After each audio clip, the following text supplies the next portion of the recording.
All right, believe it or not, time's arrow neither stands still nor reverses. It merely marches forward. Inspiration is incredibly important when writing a story, or really when doing anything artistic. Sure, if you were being paid enough, you could definitely write an uninspired story that you didn't care about at all. Heck, you may even be able to write a great story. But being inspired by something that truly resonates with you on a personal level, and then putting those emotions on the page, that is where truly outstanding narratives are born. And aside from writing, my other great love in life is psychology. For those of you who do not know, which is probably most of the people watching this video, hi to all you newbies, while I have worked as an editor and author, my formal educational background is in psychology. And I think what inspires me more than anything else in the world is how writing and psychology intersect. I love the idea of taking a deep dive into the emotional and mental world of others, even if they are fictional, because I think it allows me to become more empathetic and understanding to them and myself. This is the inspiration that stands at the center of my writing.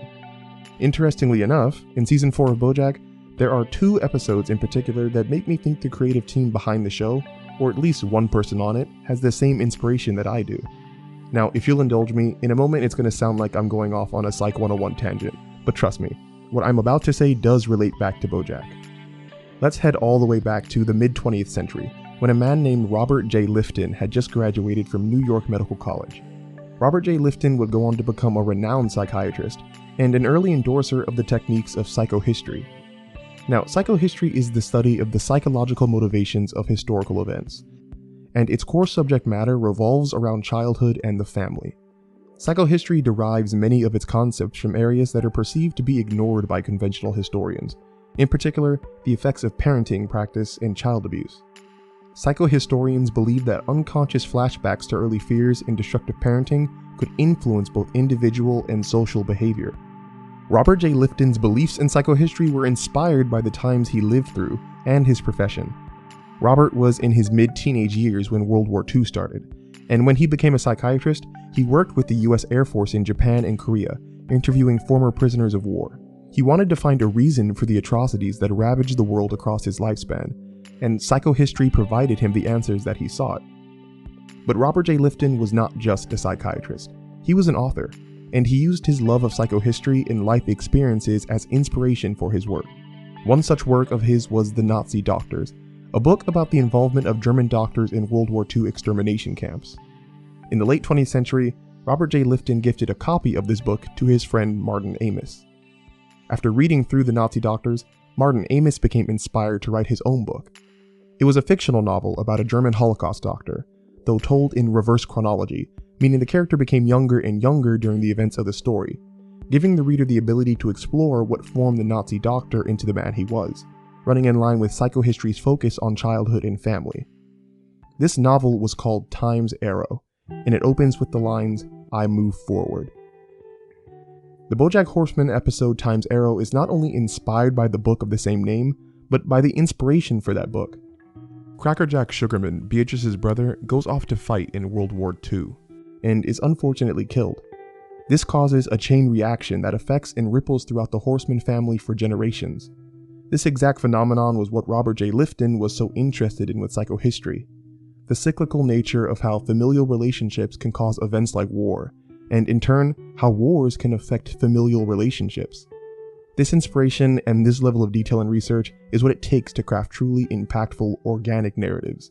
I mean, I researched all this stuff, and I am honestly still baffled by how much care and detail the Bojack team used when creating their narratives.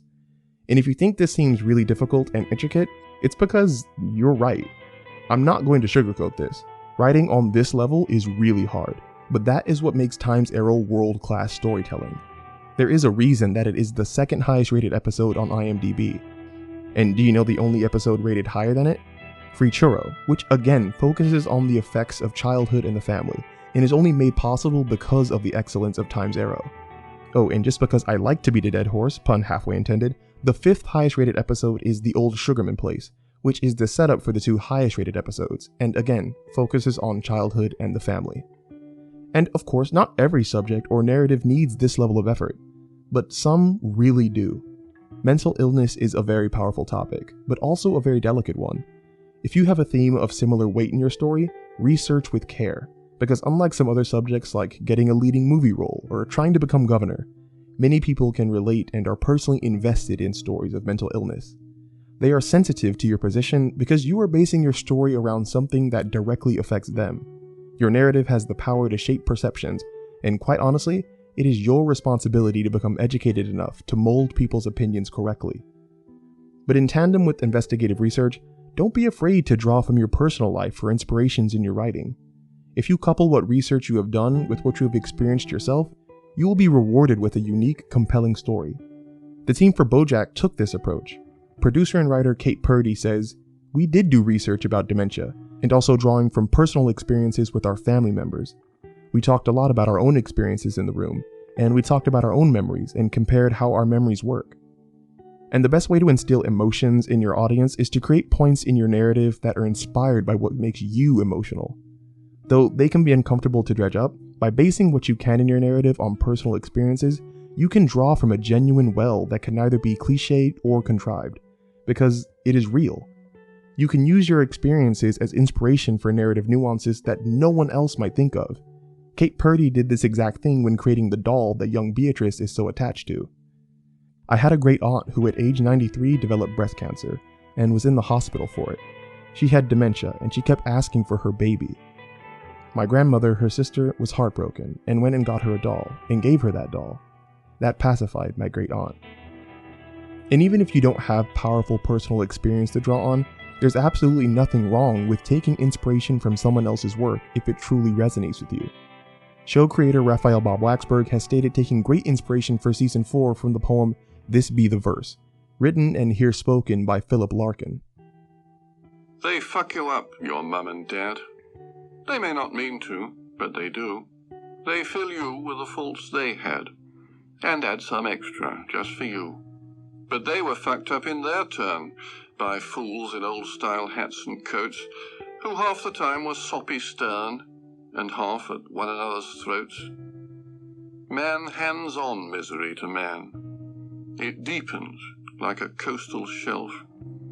Get out as early as you can, and don't have any kids yourself. This last line can be seen as direct inspiration to Beatrice telling Henrietta to give up her child so that Henrietta does not make the same mistake that she did. Exploring the core themes of psychohistory, Bojack Horseman puts the role of the parent at center stage and looks at how the abuse of the child can cause cascading consequences for generations. In Time's Arrow, Beatrice's father tells her not to cry and let her womanly emotions consume her when she is a child. Later, in The Shot, Beatrice tells a young Bojack, "Don't you ever cry," when he tears up after smoking a cigarette he took from her purse, leaving him emotionally crippled and unable to cry in front of others as an adult. When young Bojack asks which he's being punished for, stealing or crying, Beatrice says, "I'm punishing you for being alive." This is in relation to Beatrice's own mother telling her that she should never have children because she should never love anything as much as a child. And this process isn't exclusive to Beatrice either. Butterscotch Horseman had a habit of giving women he slept with a false number in case they were knocked up. Instead of the number to his residence, it was to a pizza parlor in Brownsburg. We see Bojack adopt this exact same bad habit as his father in Commence Fracking. The number Bojack gives women to call is actually to a sandwich shop in Temecula. When talking about the cycle of parents ruining children and then children turning into parents that ruin their own children, Wax has said, "That's the pattern all these characters are in. I think it's always in the back of my head, certainly for these characters. And I don't know if it's a universal truth, but I think in the world of our show, it definitely fits in pretty squarely." For Wax, this concept was always in his mind, and he used that as inspiration to create the narratives around the Horseman family. He also understood that he might not have enough personal knowledge on the matter, and he went out to get inspiration from outside experiences. If there's one thing that I would want people to take away from this video, it's this. You are a completely unique individual who is the only person in the entire world that can tell your story. If you have nothing else, you have that as inspiration. You are the best person ever at speaking your narrative. Be brave in your writing, because no matter how bad people say you are or how much you have yet to learn, your voice deserves to speak, and your story deserves to be heard, in whatever form it may take. But also have the respect for yourself and others to learn. The best authors, really the best people, are always becoming more inclusive of new experiences. You don't even necessarily need to change your mind, but you at least need to recognize those experiences are there, because that is the only way to write about them with dignity. very quickly, I just want to give a huge thanks to all of my subscribers. It has honestly been such a blessing to create content for you all. It's my passion and I love doing it, but I could have never expected all the love and positive feedback I've gotten so far. By the time of this video posting, I will have hit 2,300 subscribers in 3 months, which is just insane to think about. For all of you who have asked how to support the channel or what kind of books that I write, I think now would be a good time to say that I have a book on Amazon for download. It is fantasy, 90 pages, and part 1 of a 3-part series. If you have stuck with me so far and like my outlook on writing, picking up my book would be the best way to support me, but also a way to see me put my writing where my mouth is. I will leave a link for purchase in the description. And hey, even if you don't buy it, I am just happy to have you watching. Thank you all again so much and have a great new year.